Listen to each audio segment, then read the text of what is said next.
Okay, this is a Mazda 3. What we're going to do, we're gonna replace the stabilizer link, the rear stabilizer link.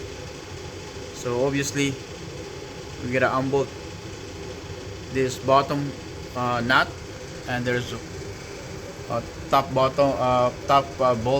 that we have to remove. So let's do that. To remove the nut for this link, the bottom will take 9/16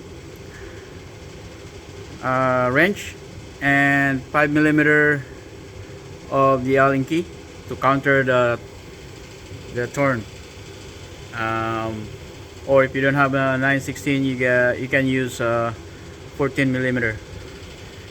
So let's take it out. So for the top, it's the same way. As you can see, you got Allen key and your wrench. So that's how you set it up. The bottom is already gone. It's already done.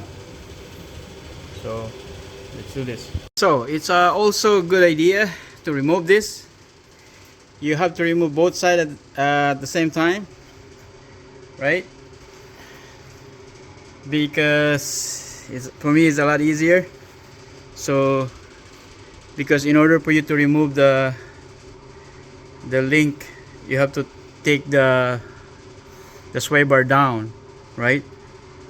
But it would be a bit of struggle just to get one by one. It's better to unbolt both sides and then you pull down like this.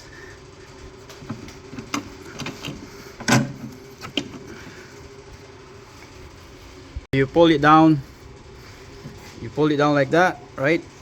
At the same time, you kind of pull down the link also. So because you have a room here to pull down. So this one is done, and also the other side. So again, make sure you compare your old and new parts. So as you can see, looks the same. So let's put this in. So now the new link is in. You can see, right? But also don't forget to take this plastic cap if it comes with if your parts comes with it. Of course, you don't want this plastic cap in there, right? So yeah, and then put the bolt in and tied it up, and that should be it. Thank you for watching.